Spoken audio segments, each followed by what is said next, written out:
Hello and welcome back to another episode of the Ealing Road podcast, where on tonight's show we're going to be looking back to that 3-1 victory over Luton on Saturday, as well as briefly looking forward to Brighton on Wednesday night in what promises to be a very, very fun game. I was just speaking to a Brighton fan, but he's involved in football and he's expecting goals. That one will be dropping tomorrow night, but tonight obviously the focus is on Luton. Talking us through this, one of the usual suspects, Craig.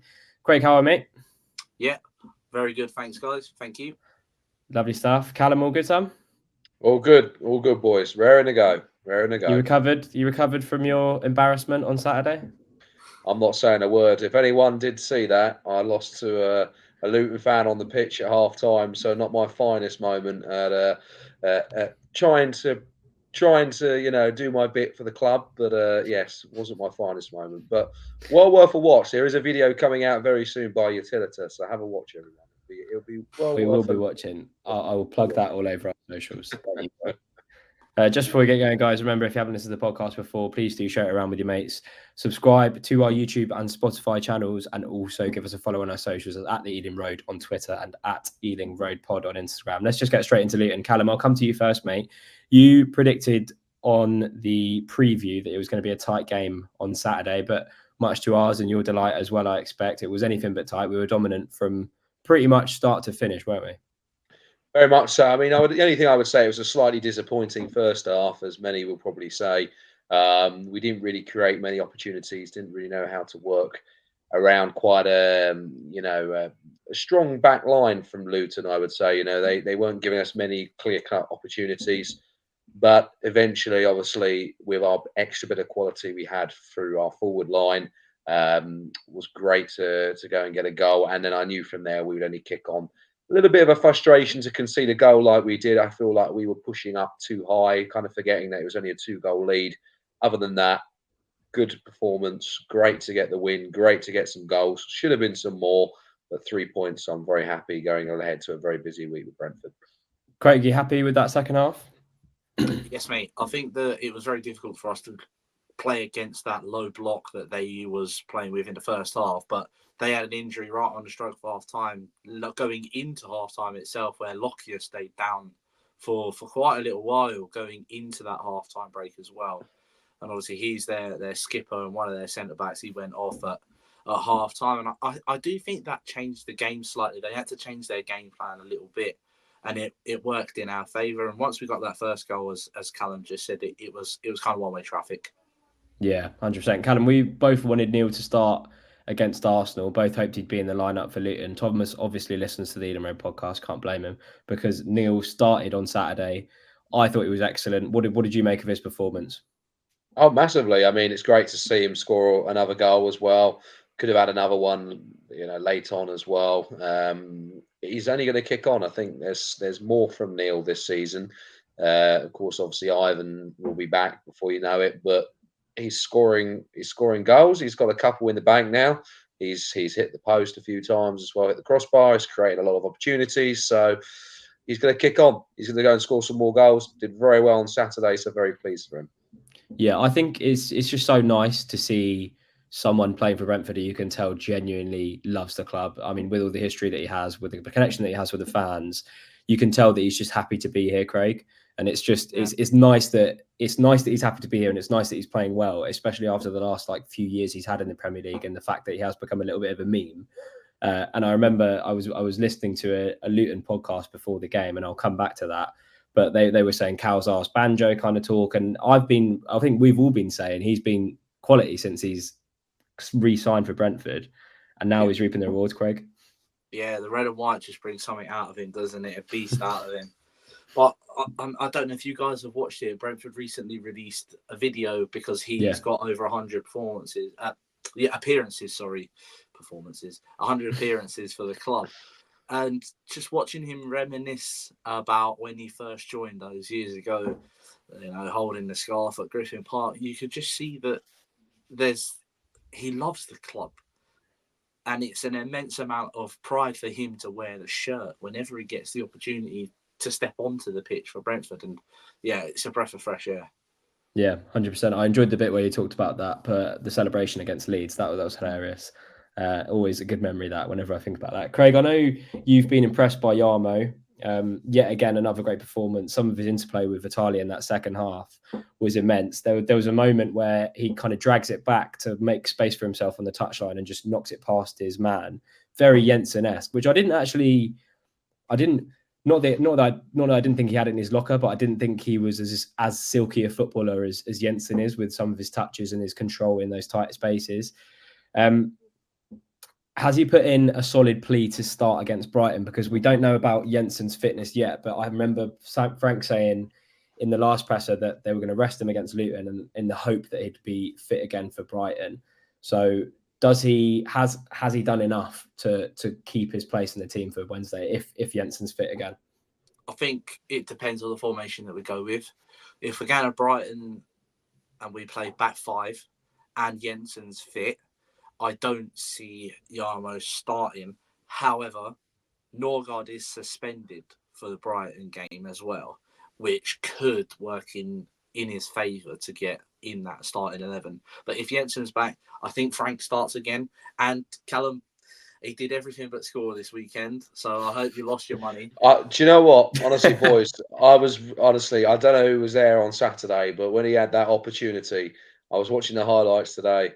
And one of the Luton defenders cleared the ball right out to him, and I was like, "Shoot, Frank, shoot!" And he narrowly just missed. I mean, I would have won 20 quid up, so I would have been a happy man. It wasn't the best odds in the world, but the goal was coming. The goal is coming. We put another few pound on this week, and he's going to go and score. He's got 2 games to do it this week, Frank. You know what to do, son. You know what to do. He did very well. He did very, very well. Very impressed. I do think Frank's going to start again this Wednesday against Brighton. I think he's going to start. But I think if we go back to about 5, Janel's still going to have to play out on that left side because obviously Aya went off as well, injured in the warm-up, and no one's really sure about what's happened there. So we're short in every single position on the pitch except for the goalkeeper. We're short in every single position. So I really can't tell you whether or not I think he's going to start. Do I think he should start? Yes. I think he deserves that place in the starting 11, but we're plagued all over the pitch, so I have no idea what team we're going to put out. Yeah, I think Brighton set up in a 4 against Chelsea, but they have changed it a lot. Like us, they're plagued by injuries too. So it's going to be interesting to see how that goes. We'll get on to Brighton a little bit later. I don't really think we could say too much about the Neil goal and the Mee goal, although there was some nice build-up play in the Neil goal. The Mee goal was a little bit scrappy just in terms of that huge deflection off Carlton Morris. But we do have to talk about Shandon Baptiste, the player who I've always said is massively underrated in terms of our midfielders. Callum, he comes on the 70th minute, grabs himself a goal. In my opinion, I'd start him over Onyeka, even though he did play really well on Saturday. But I just think Shandon Baptiste offers more, and he's as good in the press as Onyeka is. What do you think? How impressed were you by him? Do you think he has got a fair chance at Brentford so far? Because I think, and I've touched on it before, I think out of the players that we have and that we've signed and that we've had for a long time, I feel like he should feel the most hard done by. Yes, he's been plagued by injuries, but in terms of when he does play, he does always put in a shift. Massively. Fair play for him to score on Saturday. Yes, it was one of those where it was a bit of a tap in, but still had to go and score it. I thought he did very, very well on Saturday. And I touched upon him before. I think he had a decision at the start of the season, to be honest with you. I said this quite a few months ago last season.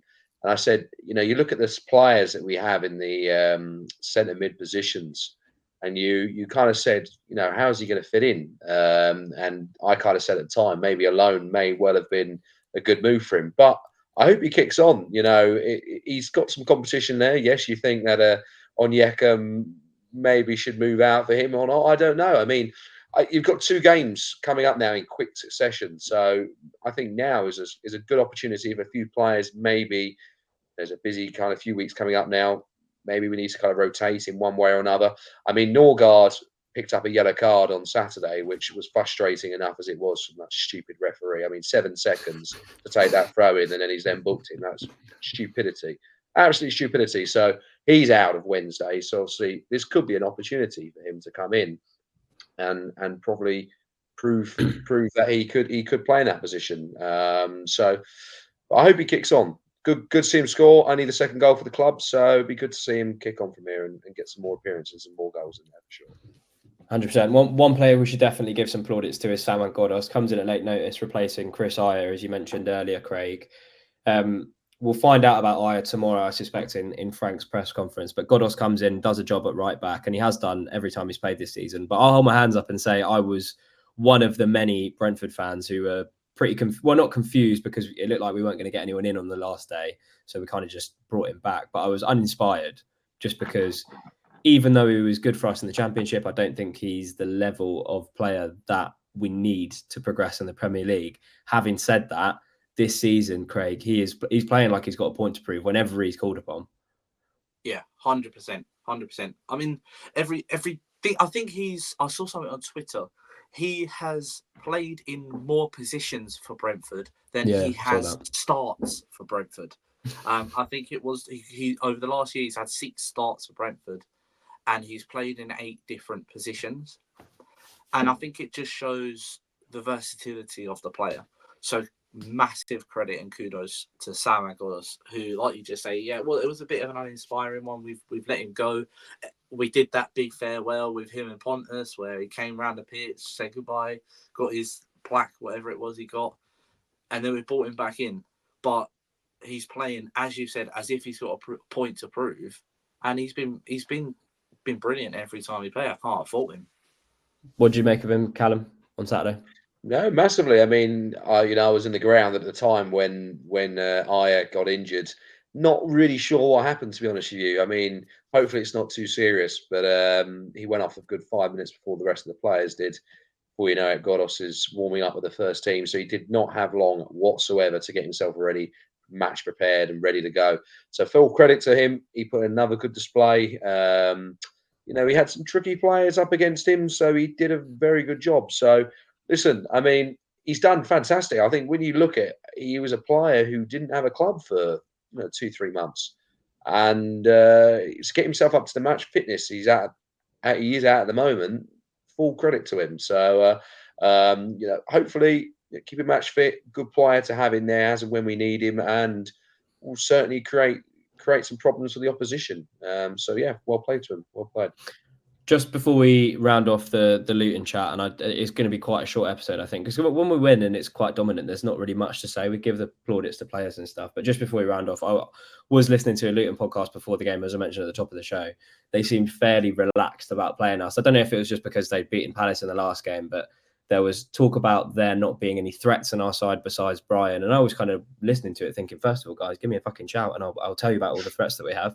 And second of all, there are more threats than just Brian in our team, especially with Neil coming back into form. I feel like it's like clubs will look at that and they'll say, oh, well, they've signed Neil Maupay back, and they don't really know the full story with it because they don't watch Brentford and they won't know that he's been really good every time he's played.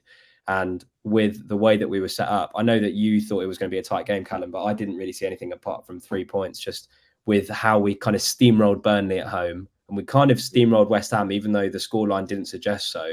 I thought in the West Ham game, obviously they got those 2 goals. They got those 2 goals and were ahead in the game. But in terms of the chances and in terms of who was on top throughout the game, I thought we were the better team. So I was listening to that and I was just thinking, we're going to show you on Saturday that even though you beat Palace, Brentford away is a different animal. And we're only going to get better, Craig, as you pointed out on the last podcast. We're only going to get better with all the injuries coming back in the new year. Anything else you boys wanted to touch on about Luton? I hope they stay up, to be honest with you. I think they're a great club. They offer that little bit of extra in the Premier League. I think it's fantastic. I can't wait to go to Kenilworth Road. I mean, they've got the unreserved seating behind that little goal. Oh, I can't wait. So what a fantastic story that would be to see them stay up. It's going to be hard work. They knew that. They knew that when they came into this division, even to get there in the first place. Full credit to them for what they've done. And hopefully they can stay up. I mean, look, anything can happen in football. Obviously, Bournemouth are on a bit of a run now, unfortunately. So they've kind of pulled clear slightly of the bottom 3. But if anyone I think can get out of it, it could be Luton Town. So let's hope they stay up. It would be good to see them. It'd be good to see them next season. I do just want to give a little shout out to KLP. I thought when he came on, he was brilliant. And he's kind of in the same boat that Kevin Schade was for me, where he just needs a goal. Because, correct me if I'm wrong, I don't think he's actually scored for us yet. He scored in the cup. Oh yeah, against Colchester, wasn't it? Yeah. He hasn't scored a Premier League goal for us yet. I mean, no, I can't remember who it was. He hit the post against someone from on the line, basically. I'll have to try and remember. Oh, yeah, no. It was against Bournemouth at home, wasn't it? Might have been, yeah. Brian missed a sitter. Keno's Potter missed a sitter, I remember, yeah. He's hit the post. He's essentially on the line, and he's hit the other post, furthest away from him. But it's just been brilliant. I think every time he comes on, he offers us something new. And as I say, he's in the same boat as Kevin, where he just needs that goal. And if he gets that goal, it'll kick on. Because he does everything. And talking about Shandon's goal, it was the build-up, the ball out to KLP. And he beats two players like easy. Cuts through them like butter, like they're not even there. Gets past another player, gets a shot away, right, ricochets off him, gets a shot off, ricochets again to Shandon, who puts it in the top corner. But if he could just get that goal, it'll be another big player for us. 100%. We're talking about a player who was Championship Player of the Season when we signed him, and you do see kind of these flashes whenever he's played. I know some people have written him off, but I've seen whenever he's played these kind of little flashes of nice touches here and there. There was, before Shandon's goal, there was a nice little moment where it kind of gets lofted over to him on the left-hand side. He flicks it between two men and runs into the box. But yeah, I'm expecting more from him, and I think, like you say, just needs that first goal, and then he'll kick on. Let's go on to Hot Topic before we do a little preview of Brighton. I think this week there's only one thing to talk about really, and that's that incredible City Spurs game on Sunday that had everything really. I mean, there was goals, own goals, late drama, referee calls that have caused some stirrings from a certain Erling Haaland on Twitter. Craig, lots been made of City's recent dip in form. Do you still see them as favourites to win the league, despite looking far from last year's City? I mean, there was a good result for Liverpool on the weekend against Fulham, which made me chuckle. And then Spurs looked good as well. How are you seeing this title race? Because people are saying that City just looks so different from the team that they were last year. But I reckon, until after Christmas, we're not going to see a very clear picture. What do you reckon? I think that we're in for one of the tightest title races that we've seen for a few years now. Obviously, last year it was looking like it was going to go the distance, and Arsenal fell off at the end. I think City have got enough in them to do it again. I would like to see someone else win the league. I'm not really bothered who wins it. It's just, a bit of a change. All this dominance that Man City have had, it kind of gets a bit repetitive. It gets a bit boring. You want it to be mixed up a little bit. See another team have that bit of success. So, do I think they'll win it again? Do I think they're favourites? Yeah, I think they are. They always have that bit of quality. And once we get to February, you just see them pull away from everyone else. It doesn't really matter what's happening at the top of the league. Once we get to February, they just seem to hit that next level. And they just steamroll until the end of the season, until they play Brentford, of course. How are you seeing it? How are you seeing it going, Callum, at the moment? I think City are going to win the league, to be honest with you. I think Arsenal are going to get there. The run is going to run out eventually for them, as it has done previously. They'll crumble. And City have the better players. City have the better players, honestly, without a doubt. They have the talent to come off the bench. I look at Arsenal's bench and I say, realistically, who is on there that can come on and create anything? Unless they go and spend some money in January, which is possible, they may well go and do that. City are winning this league. Look, they picked up 3 draws in a row now, City. Fair enough. They were unlucky on Sunday. I don't think, personally, the referee had a good game at all. I mean, what was he thinking with that last? I mean, I have no clue. I said this a few weeks ago. I said, boys, listen, and now a few are called out for it as well on social media. Referees have to come out and explain what on earth they're thinking sometimes. Like, why he's put his arm out to say, right, advantage is being played here. City are in goal. For some reason, he's then decided to pull it back. Now, I've done my FA badges, as I've said many times on here. If, fair enough. They say to you all the time, referees, they say to players, They say, listen, if I blow up for this, then fair enough, I apologise. He hadn't blown. What I don't understand is he's called advantage and he's then blown it, he's then pulled it back when he's on one-on-one. I don't understand. And honestly, someone's got to come out and explain this because I'm completely lost. But no, I feel sorry for City. I think they should have had the win on Sunday. Tottenham scored a great last-minute equaliser. Fantastic limbs in that away and brought back some good memories when we were there and won in such fashion. So, but I think Cities. They haven't. As I said, they've got the players. Arsenal, I think they're going to spend big. But it'll be interesting. To see, as it always is with the Premier League. There's stuff going on. Never rule out Aston Villa either. Aston Villa are causing a few issues at the moment. So I was just going to say about Villa, but before though, the only when I watched the clip back of Simon Hooper on the weekend, the only thing that I can think of as to why he's blown the whistle after giving the advantage is that he's just completely misjudged the flight of the ball and he's thinking Haaland has passed it straight back into the Spurs back line. That's the only thing, because you're absolutely right. He literally gives the advantage and then stops play as soon as the ball goes over the top. It's just bizarre. Makes no sense. That's what I mean. Go on. I was going to say, let's just come out and explain it. Then everyone doesn't. Then we don't have to have this conversation. We can say, right, they stopped doing this in 2004, 2005. They used to stick the referees out in front of the media at the end of the game, ask them the questions. Why have you done this? Why have you done that? They don't do it anymore. Just sit in front of a camera for a few minutes. They get paid enough for a year. Flipping heck, honestly, get them to answer some questions. Don't send the main man out after the instance even happened. We want to hear it from the referee themselves. They get paid enough. There you go. Do your job. And if you can't do it properly, there's the door. Simple as that. I just don't think you would get much vindication from Simon Hooper coming out and saying, "Yeah, I cocked up." Like, what do you get from that, Callum? What do you just relegate him then? Relegate him down to the Championship. I've had enough of them. Honestly, there's enough good referees coming through at the moment that if idiots like that they haven't got the clue, then get rid of them. That's what I say there. You say about relegating them. Didn't they relegate Anthony Taylor for a game? He gave a very, very dubious penalty in Preston, and then they gave him the Chelsea City game. So, I saw that. What's the point? Yeah, no, it's very messy at the moment in terms of PGMOL referees, VAR. It's just that whole thing is like, it's just becoming such a big talking point every week, and I'm not surprised. I mean, Jack Grealish does have to go on and score.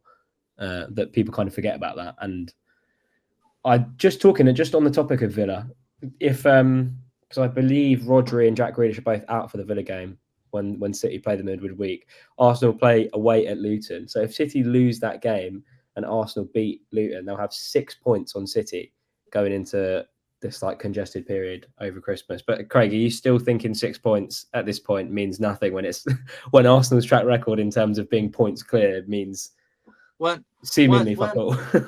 Weren't Arsenal like 8 points ahead of City with about 10 games to go last season? Yeah, they were. Until we get past the Christmas period, which is one of the busiest periods in the calendar, get into February, then we'll see the table start setting. Then we'll see City taking over.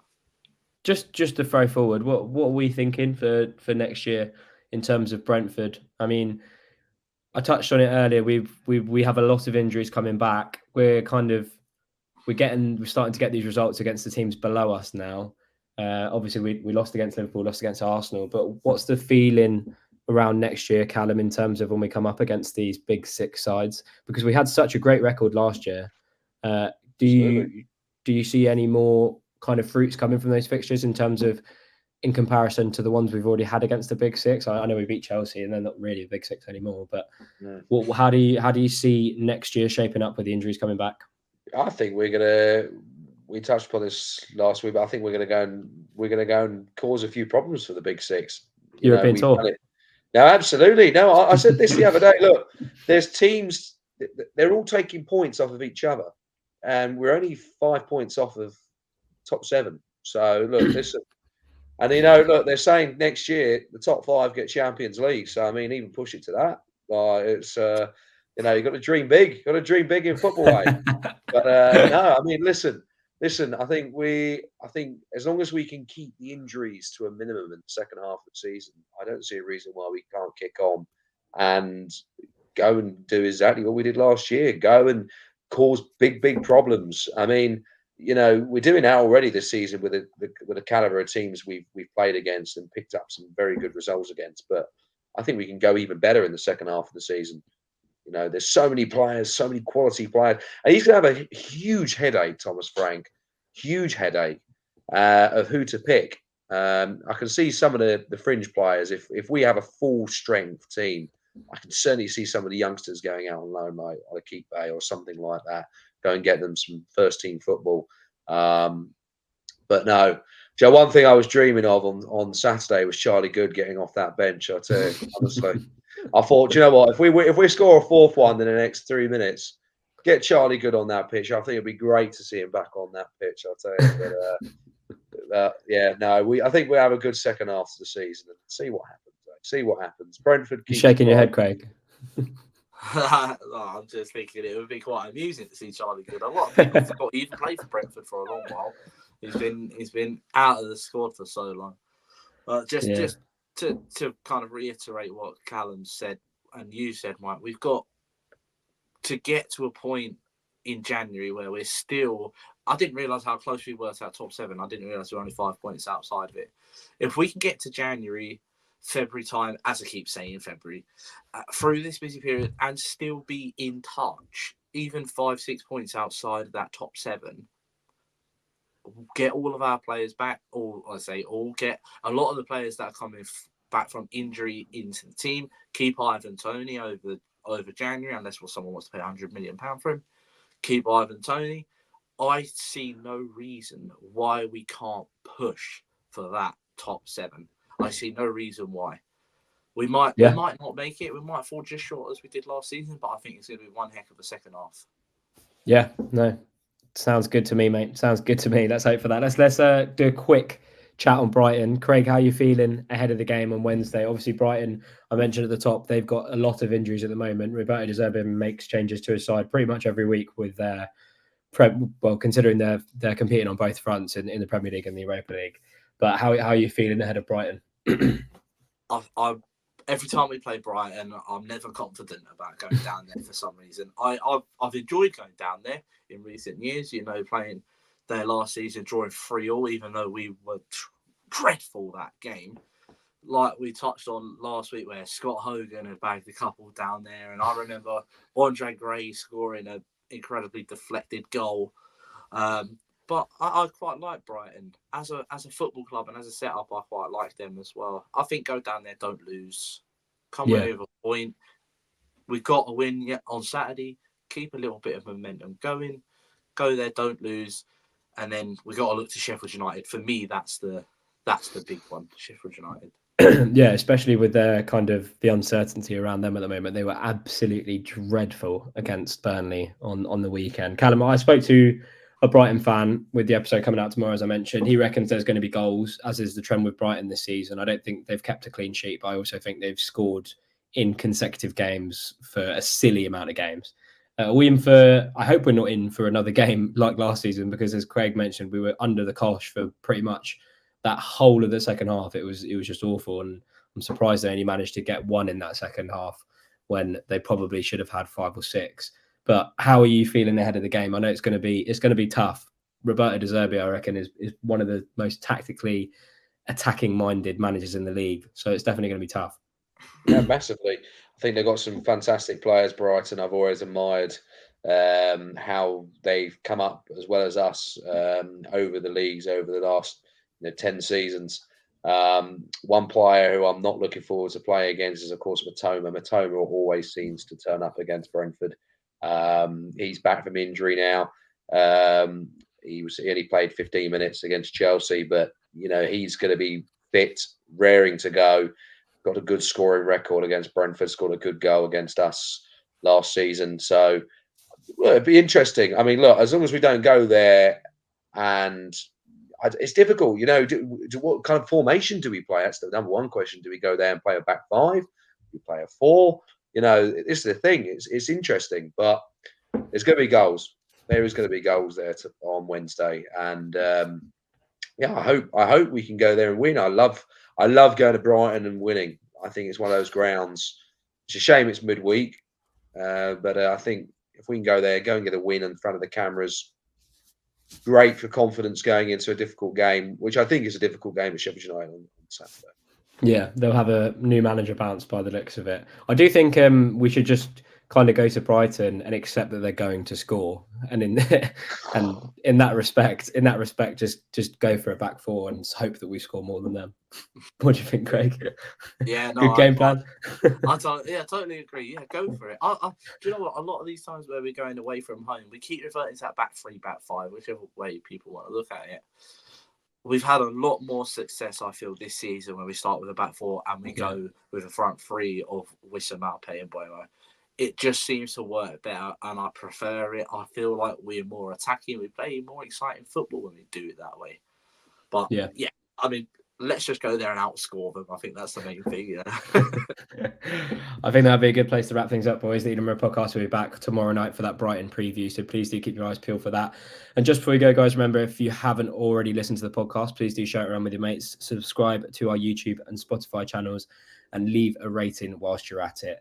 Remember, for the updates on the podcast dropping tomorrow, you can just follow us on our socials. That's at the Eden Road on Twitter and at Eden Road Pod on Instagram. Callum, Craig, pleasure as always, and I'll see you on Wednesday. See you later, everyone.